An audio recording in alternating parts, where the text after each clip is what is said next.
these are the issues. Here's what we got going on. Gave him the rundown. Now he was there just out of pure fun. He was like, I'm going to come see the site. I've not been there in a very long time. And, you hope that you plant seeds. And so 5 years later, in March of 2025, we get $8 million earmarked by the Capital Development Board, and we're hitting the ground running. So I can't tell you what that's going to be used for, but I know that there's a lot of things that it will be used for, most of it in the historic village. So a lot of the buildings will get a little bit of a makeover, a lot of roofs, a lot of porches.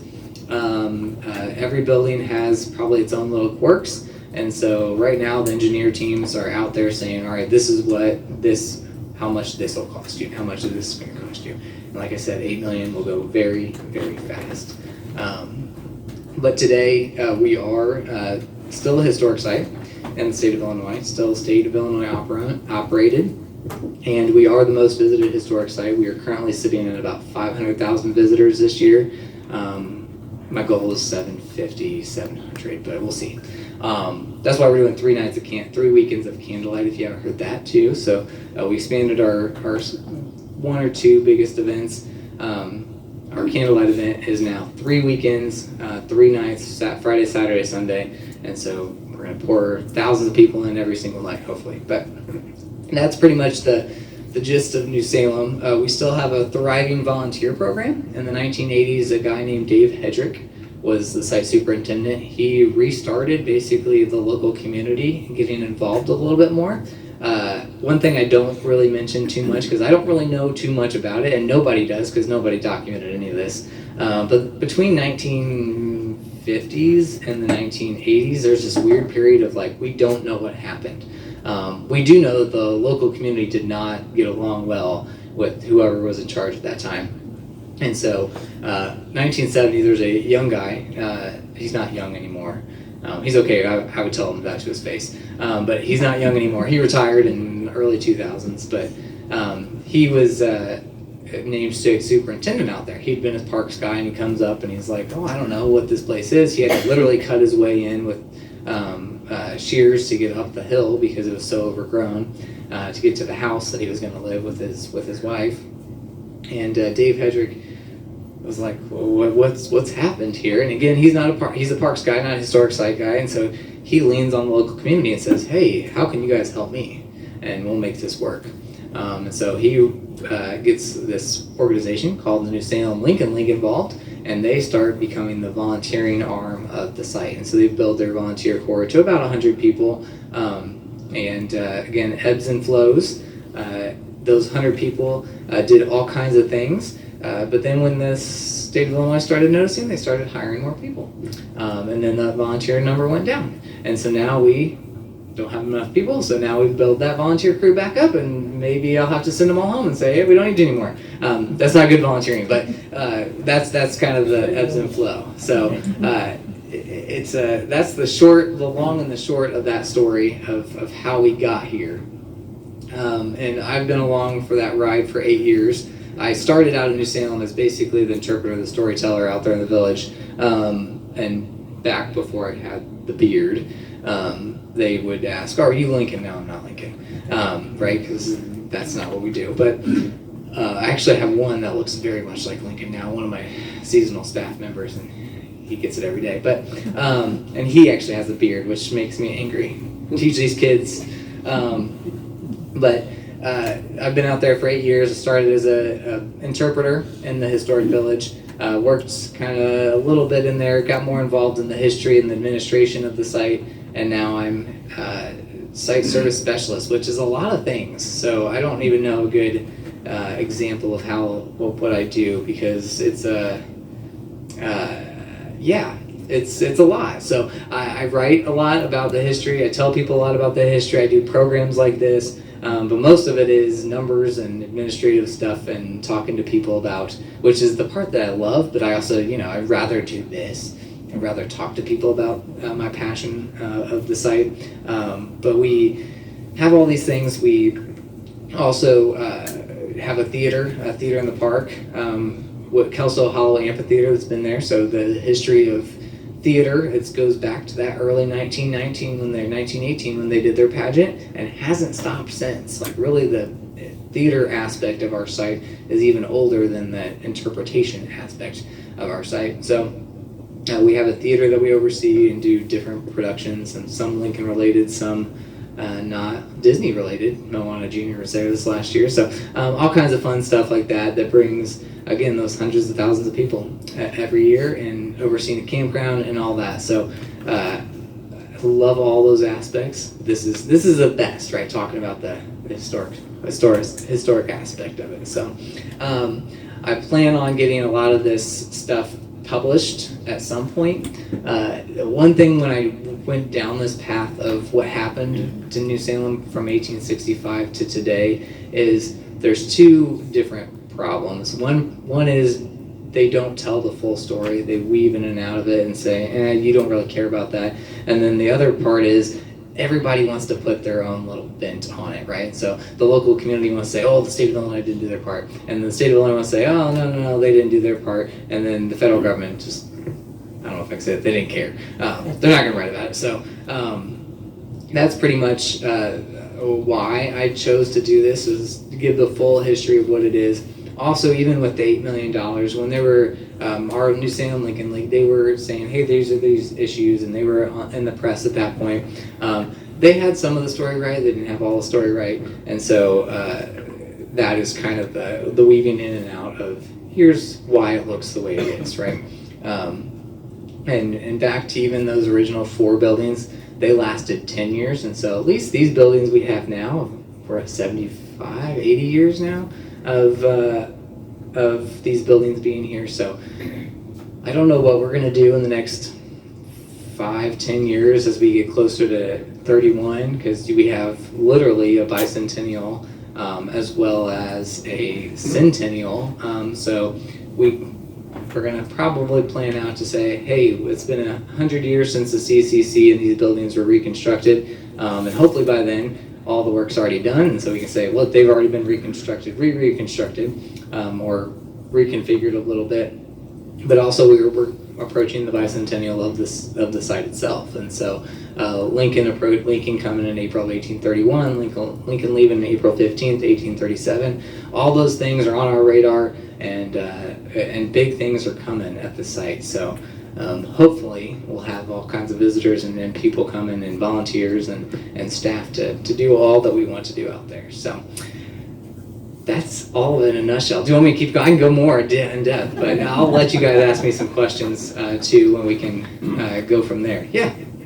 Did the original New Salem village actually at the place it is now, or was it back over south in the woods? So yeah, good question. So it was a little bit bigger, so there were some south of the woods. Now 18 of the 23 are on the original foundations of the buildings. And when I say they're on the original foundations, we say that loosely. So when we tell a regular visitor they're 18 of the 23 on the foundations, that's where we leave it, right? For you guys, I'm not going to leave it there. I'll spill the secret. So those foundations are as close to the original plot lines as possible. So that could be a foundation for a cellar, for a little outhouse. It could be a foundation for all kinds of things, but it's not necessarily the foundation for the building. It's as close as they can get. And so when occasionally I get somebody that's an archaeologist or very invested in the site, and they come out there and they're like, the road's wrong. And I'm like, yeah, you might be right, but maybe not. But probably is wrong. And we have to own that now as historians and as people at the site. But yeah, for the most part, it's on the original site. And if you go a little bit farther south, we do have, farther from the woods, you would have the original schoolhouse, and that kind of stuff would have been there, and a couple houses. Of course, the schoolhouse, if we would put it back there, nobody would go visit it, or all the hundreds of thousands of people we have. They're not going to walk in the woods to go get to that schoolhouse, even though they had to walk uphill both ways back in the 1830s. Visitors aren't going to do that. It's out of convenience, right? And so we put it there in a little bit of a wrong spot. So it's one of the 5 that's not on the original foundation. But and again, some of the it's on a hill. If you've been up there, it's It's on a hill that is slowly eroding even more so today. And so if you would have built some of those buildings on that hill, they'd be probably even worse off today. So yeah, good question. I was there quite a while ago, and they had the paddle boat. Yeah. And whatever happened to that? Good question. So there was a little paddle boat called the Talisman that would take you up and down the river on a little ride. That was before my time. I don't even remember that as a kid. I started visiting the site in the 90s, and I don't remember the paddle boat, although it would have been on its last legs back then. The paddle boat was owned, the Talisman was owned by a local citizen there in Petersburg. Her and her husband, they lived on site where the paddle boat stood until 2019. She passed away in 2019, and the paddle boat was in such disarray because it hadn't been used for 20 years or so, if not probably longer than that, that they just decided to burn it on the spot. The family did. And so it's completely lost to that now. But yeah, the Talisman is a fascinating, and my funny story. I used to live down there next door to her, and so my kids would run over there and try climbing on it, which is probably not safe for kids. Don't recommend it, right? Don't climb on scary old things that probably could collapse. But I'd have to run over there, and Mrs. Trone was always so nice, but. My dogs loved it too for whatever reason. So I don't know what. Everybody loved that paddle boat. I don't know what was in there, but yeah, it's no longer there. But we have postcards still that lots of people remember that paddle boat when they were there too. So yeah. Yeah, well, it was operational on 75, and the river kind of dried up, so they didn't have anywhere to go. So that's Yeah. kind of Yeah. So. killed it. The Sangamon River, when you think about it, Lincoln thought this, and everybody thought this village had its prime spot because the Sangamon River was right there, and it's going to be the best thing for them. It never panned out. Even since Lake Springfield was built, it got even worse to where we rarely see the kind of water flow that even Lincoln would have seen in the 1830s. So. Do you know how many people were originally there at New Salem when it was first opened? When When Lincoln was. Lincoln was there.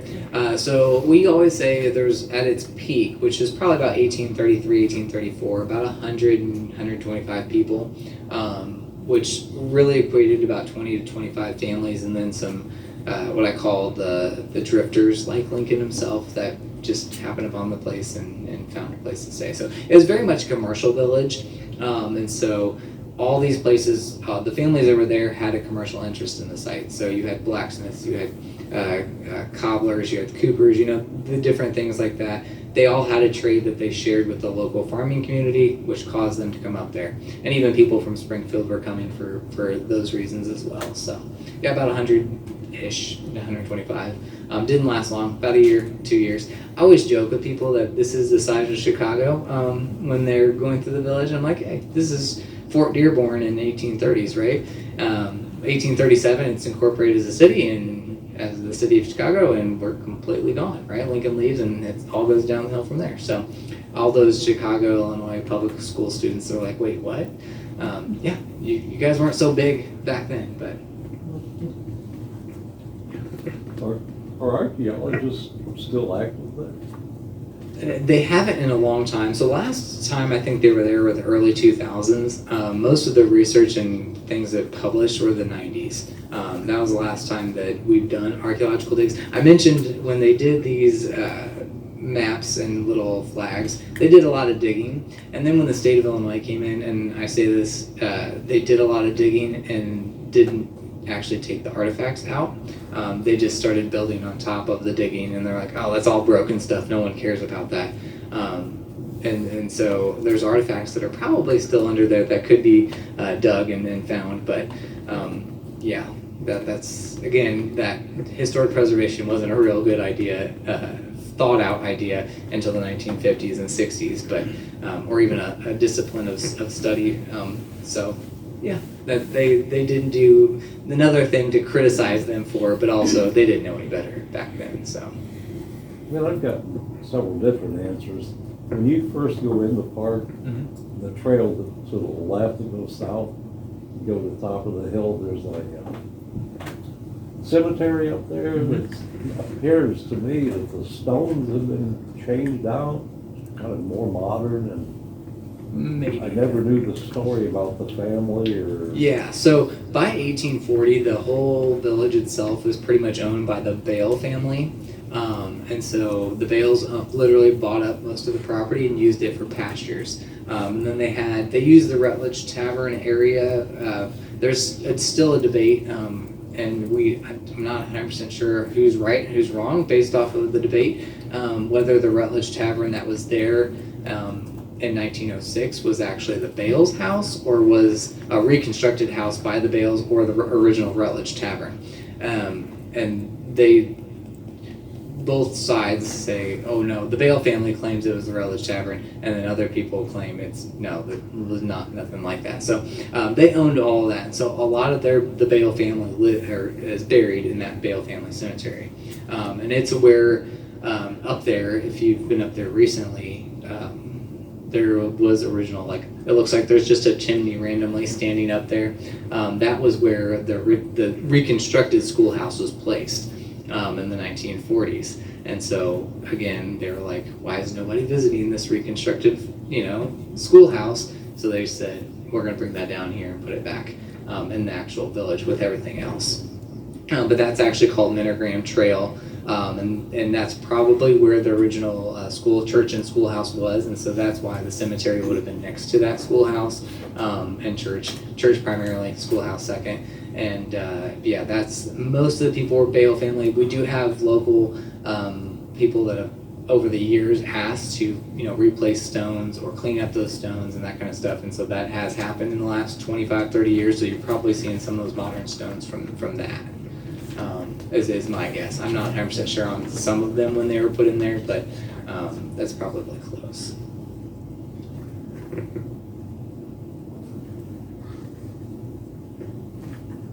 Any other questions? How much did they spend on the entrance? On the entrance? Oh, I don't know about that. That's a good question. I don't know. Yeah, we'll fast forward here. So David Hedrick was in the 1980s. The Visitor Center was built in 1992. So the orientation film, the Visitor Center, and then the reconfigured Kelso Hollow Amphitheater was all done in the 90s, early 90s. And so that is the last major kind of pouring of money into the site until $8 million, which, again, $8 million will go fast, but it's going to be eye-opening just to see how far that goes too. So yeah. Are you accepting donations? Good question, right? We always accept donations. So so historic sites, yes, we accept donations. We'll just leave it at that. I usually bring business cards, but I didn't. So you can always reach out to the site and do it that way for any kind of donations. And we'll leave it there. That's a good question. Trains. I used to live, side fact, I used to live there off of First Street, so not too far from here. I actually drove by there. It's always fun to see your first house. But yeah, it's good to be back here. Yeah. The village is open every day, isn't it? Yeah, so we are open. So technically, our site hours, if you were to look us up, it's Tuesday through Saturday, 9 to 5. That's when I'm there. That's when our interpreters are there. But again, we have that park-like atmosphere, so you can walk out there anytime you want. Although it's a park, so not after dark and not until the sun comes up. But you're welcome to come out there at anytime to walk, see the village, see the place. But the interpretation, the opening of the buildings, to see inside is all Tuesday through Saturday, 9 to 5. And that's year round. So we're open even in the bitter cold of February and January. Not many people take us up on that, but they do come up on occasion. my favorite is they'll come up and be like, well, why isn't there a bunch of people out there in period close when it's, -3 degrees out? It's like you realize that those buildings are about 15 to 20 degrees colder, and in the summer hotter. They're 10 to 15 degrees hotter. So it's a brutal village, right? But you always wonder how they did it, because it was cold back then, just like it was here. So, and even now it hasn't been as cold, but yeah, they had. So fun fact, Lincoln, and some of you might know this, but Lincoln comes here in 1931. That's the winter of the deep snow. And so we had 4 feet of snow, and I always have in the winter I bring up this weird poster board. I'm not even sure who made it. It's probably been out there for 20 years, but it has this weird, it looks like this actually, but it's literally just 4 feet is written across it, and it's like, this is 4 feet. This is how far you'd have to wade through snow to get anything you want. So I had that up there one year, and we had a random school group in February, and they were like, wait, what's that? And I was like, we had 4 feet of snow, and they were like, we don't see snow anymore. And I'm like, no, we really don't see snow anymore. Not like that. So we haven't had a good snow like that in a while. But that is why the river was so flooded up to where Lincoln could actually come down the Sangamon in April of 1831. And then he thought, I'll have no issues. Didn't even make any adjustments as he was approaching the mill dam. And then, of course, he got stuck on that mill dam on the Sangamon River, and came up here for a day at New Salem, and then fell in love with it apparently in a couple hours, and said, I'll be back. I'm going to go to New Orleans, and I'll come back to New Salem. And luckily he did, because I wouldn't be there today. So, yeah. When are the candlelight walks? Yeah, good question. So, historically speaking, and I love this question too. So, candlelight, just to answer the question real quick, is the first 3 weekends in October. And so this year we changed the event completely. The event started about 40 years ago, in the about 1980s. And it originally was a kind of a weird event where it was like, we don't know what it's going to be yet, but it's grown to be our biggest event. We usually get about 5,000 to 6,000 people every night, which is, back last year, it was 2 hours for 2 nights. And so it's a lot of people usually end up circling the parking lot a couple times until they can get to the event. So we changed the event completely this year. And in March, I announced this to my volunteers, and they all looked at me like I was crazy, which maybe I am a little bit, but we decided we're going to do it 3 weekends for 3 nights. And so we opened it back up to Friday, Saturday, Sunday, and we changed it to 5 to 7:30. And the change was kind of for 2 different reasons. With our biggest complaints for candlelight is we have too many LED lights. People bring their own flashlights, and they shine them in kids and that kind of stuff. They shine them in people's eyes, and it's too hard to see. Well, part of the reason people bring those flashlights is they come in from that parking lot at 7 o'clock where it's completely dark, and then they can't see because it's dark, right? They go from a little bit of light to no light, or candlelight is what it is, but they come in, and then their eyes don't have that transition period, so they literally can't see, and so they have to turn on that flashlight. So we changed it for reason number 1, 5 to 7:30, that you're going to be there as the transition happens, right? And hopefully spreading them out across those 3 nights, those 3 weekends, it'll be a little less congested, and my volunteers can actually interpret a little bit more than hey, watch your step, come on in, go out that door, watch your step, come on in.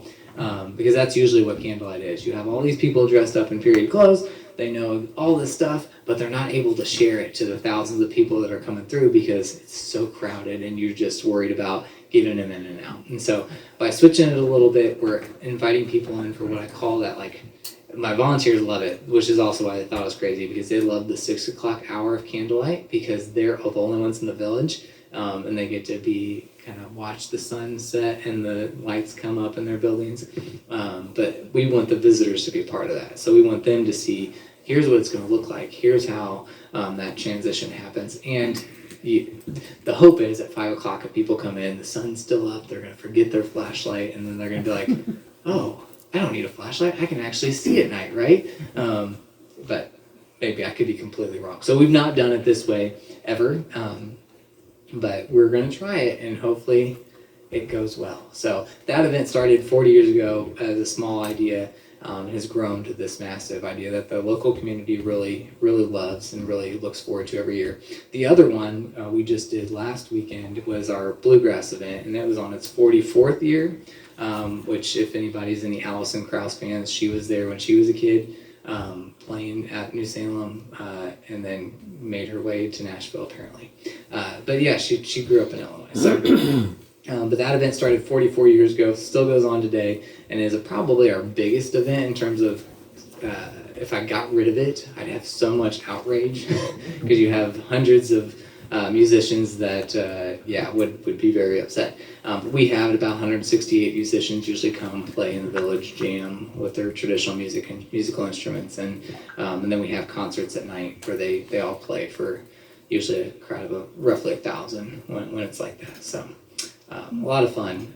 We have a lot of fun in the fall in New Salem for right reason, and then the leaves change and everybody comes to see the leaves changing too. So yeah, Candlelight 3 weekends, 3 nights, all starting October. I think 3rd is the first Friday of October. So, yeah. And I always suggest to people, if you've never experienced it, the first weekend will probably still be crazy, like it has been in the past. The second and third weekend, I'm hoping, will be the time where it's good to come. So, any other questions?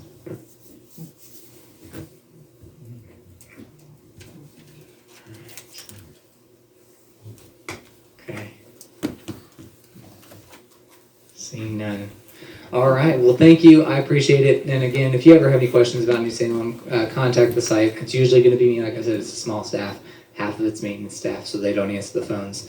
Usually it's me. I think that's how I even got here. I think Marla called and I was like, hey, it's me. It's me. Yeah, I'll do that. And so we have a newer site superintendent out there, and so he's very excited about the site, and he would love to come at some point and talk to you guys too about when we know what that heat line is going to be used for, and exactly when we have boots on the ground. So I always tell people by this time next year, you'll probably see not a lot. We won't close for any period of time, but there will be some caution tape and hopefully some people in hard hats in September of 26. So yeah, thank you.